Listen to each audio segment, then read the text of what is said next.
समाज में जो 30% पंडी का आवाज है और एक विचारधारा है जो 70% से 80% लोगों की आवाज है। और ऐसे लोग जिन्होंने बिहार के हर तबके के वर्गों के समाज की खुशियों के लिए जिया, उसे मुस्कुराने का अवसर दिया, जिन्होंने कभी भी किसी जाति धर्म में फर्क नहीं किया, बाहरी भीतर की बात ना की, किसी के बीच नफरत की बात कभी ना की हो और हमेशा मुस्कुराते हुए सबको अवसर दिया जीने का, सम्मान का और सबके खुद के से ज्यादा दूसरों के विचारों का सम्मान किया हो। एक व्यक्ति ने ना कभी डरना सीखा, न झुकना, न मरने की कभी चिंता की, लगातार वो आवाज बने रहे। उसी का नाम है गुरुजी शिबू सोरेन जी के विचार पर चलने वाले एक क्रांतिवीर कर्मवीर पुत्र के रूप में पहली बार एक पुत्र ने जन्म दिया है झारखंड में, जिसका नाम हेमंत सोरेन है। ये आप समझ लीजिए। और देश की एक उम्मीद है, एक विश्वास, एक आशा है जिसमें सब लोग सपना देख रहे हैं। देश यदि सुरक्षित होगा, चाहे वो आर्थिक हो, चाहे वो गरीबों का हो, चाहे सामाजिक न्याय का, वह एक ही आवाज है, वो है राहुल गांधी। ये दो विचारधारा, एक है झारखंड की आवाज और दूसरी है देश की उम्मीद और सपना। ये दो विचारधारा के नींव पर झारखंड और महाराष्ट्र का चुनाव बड़े लेवल पर हम ऐसे लोगों को खत्म करेंगे जिनके पास न कोई मुद्दा है, न कोई लीडरशिप है, जो सिर्फ हमला करता है गरीबों की संस्कृति पर, आम आदमी के जिंदगी पर, जो न किसान का है, न बेटियों का है, न युवाओं का है, न आम आदमी का है, न अल्पसंख्यक का है, जो सिर्फ नफरत के अलावा दूसरी बात नहीं करती। और वो सब कुछ उन्होंने 20 साल में करके देख लिया, 20 सालों में। और 20 सालों के बाद भी वो कहता है कि हिंदू खतरे में, तो चुल्लू भर पानी में डूब के मर जाना चाहिए। 20 साल तक आप क्या करते हैं? कभी आप कहते हैं लैंड जिहाद, कभी कहते हैं लव जिहाद। आपकी सरकार है, कौन ले रहा है लैंड किसका? कहां से कौन छीन रहा है? आप सारे माफिया, सारे पूंजीपति झारखंड के आदिवासी और गरीबों के संपत्ति पर आप गिद्ध दृष्टि डाले हुए हैं। ये चुनाव पूंजीपति उद्योगपतियों के खिलाफ है। ये चुनाव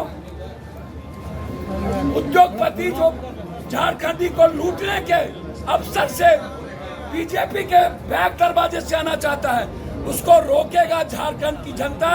हम लूटने नहीं देंगे। इसी उम्मीद के साथ आज शुरुआत हुई है। हमारे भाई ने नॉमिनेशन दिया है। एक बेटी झांसी की रानी की तरह कल्पना सोरेन, जो शहर में हर माँ की उम्मीद बन चुकी है हर बेटी की, वो भी नॉमिनेशन दी है। यहाँ भी एक बेटी ने, दो बेटी ने नॉमिनेशन दी है।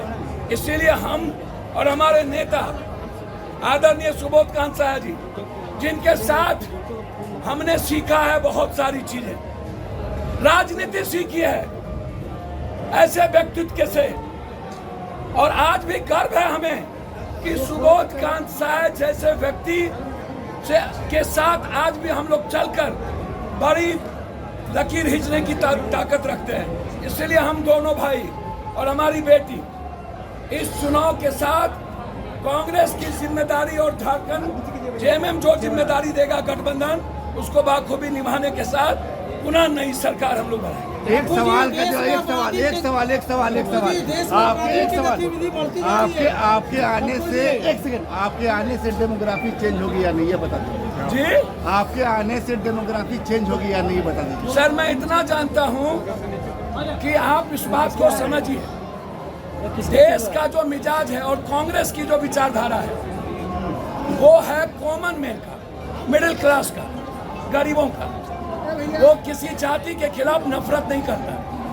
हम लोग कांग्रेस की आइडियोलॉजी और आइडेंटिटी के साथ बचपन से खड़े हैं। और मैं इतना जानता हूं कि मुझे गर्व है हमारे नेता हेमंत सोरेन पर। वो मेरे भाई हैं, भले ही अलग कोख से जन्म लिए, लेकिन गुरुजी के साथ हम पहली बार विधानसभा में थे। और हमने उनके संघर्ष को देखा है। और मुझे लगता है कि यदि झारखंड को हम लोग पुनः हेमंत सोरेन के नेतृत्व में सरकार बना पाए तो हम सब के लिए गर्व का विषय होगा, ये मैं ऐसा मानता हूँ। के बाद आतंकवादी गतिविधि बढ़ने जा रहा है, उनको कहिए रिजाइन कर दे। कमजोर और कायर आदमी, ये जो बीजेपी वाले लंबी लंबी बात करते हैं, कल चाइना से क्या डील किया वो? क्या चाइना से डील किया?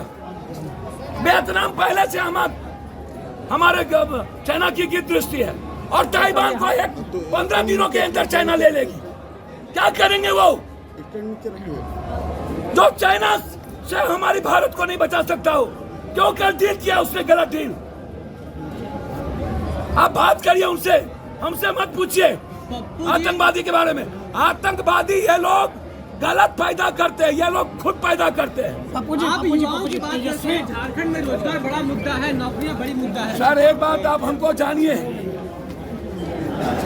झारखंड के पैसे को छीन कर ले जाता है केंद्र। झारखंड को यदि ने रोका है तो केंद्र, झारखंड के रॉयल्टी को किसी ने छीना है तो केंद्र, झारखंड की सरकार को काम करने नहीं दिया तो केंद्र। और जब ठग गया पैसे से खरीदने में, तोड़ने में, तब हमारे नेता को जेल में डाल के मरवाने का कोशिश किया। उसका जवाब झारखंड की जनता देगा कि उसके बेटे को कैसे ठग। बापू जी, तेजस्वी यादव चतरा में कहा है कि मुख्यमंत्री का बापू जी तेजस्वी बापू जी सर ये कभी नहीं बोलती है पहाड़ी भगा देंगे। ये जो लोग बोलते हैं ये बीजेपी वाले से पूछिए, जो पहाड़ी को लाना चाहता है। और जो पहाड़ी का मतलब है पूंजीपति और उद्योगपति। शिल्पी टर्की ने कहा जो उद्योगपति बाहर यहाँ आता है, जो हमारे उद्योग को लूटता है, जो हमारी आर्थिक अस्मिता पर हमला करता है, हम उसको ढुकने नहीं देंगे। तिर्की हमारी बेटी ने ये बात कही, हमारी बेटी ने बिहारी या बाहरी की बात नहीं। तेजस्वी यादव ने कहा है कि मुख्यमंत्री को हाईजैक कर लिया, बिहार के मुख्यमंत्री को भाजपा वाले। आप क्या कहेंगे? भैया एक बात बोले, तेजस्वी यादव जी प्रवक्ता नहीं है, तेजस्वी यादव जी नेता हैं और उनका हम सम्मान करते हैं।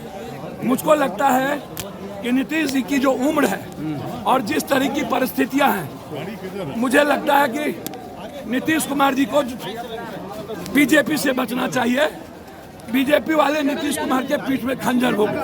ठीक है, धन्यवाद। अकेले लड़े हैं, बीजेपी को पराजित किए हैं, मगर इस बार दो लोग वहाँ से चुनाव लड़ रहे हैं। शिल्पी नेहा तिर्की भी लड़ रही है, बंधु तिर्की भी कांग्रेस पार्टी से लड़ रहे हैं। संयुक्त रूप से अपने ताकत को लेके हम लोग फील्ड में उतरने वाले हैं। मुझे लगता है इन चीज़ों से लोग निश्चित रूप से प्रभावित होंगे, दोबारा से इस सरकार को एक और मौका देंगे। मुद्दे क्या बनाएंगे? युवाओं का बड़ा मुद्दा चल रहा है। देखिए, युवाओं का मुद्दा निश्चित रूप से है, हमारी सरकार दोबारा आएगी और जो भी जंजाल है, जो भी मकड़े के जाल, जो बाहर कुछ लोग हैं जो यहाँ पे राज में बिछाने का काम कर रहे हैं, उन सभी जाल को हम लोग तोड़ने का प्रयास करेंगे। कितना कॉन्फिडेंस है दोबारा जीतने के लिए? काम किया है हमारी सरकार ने। अभी इतनी विपरीत परिस्थिति में हमारे मुख्यमंत्री को जेल भेज दिया गया बिना कोई कारण का। यहाँ के सरकार को लगातार गिराने का प्रयास किया गया। कोविड काल था। ऐसे विपरीत परिस्थिति में आप अपने दिल में हाथ रख के पूछिए, पिछले 18 साल में, 20 साल में जो सरकार थी, इतना भी अगर लकीर खींच पाई या नहीं, जो हमारा सरकार ने 2-3 साल में करके दिखाया। शुक्रिया।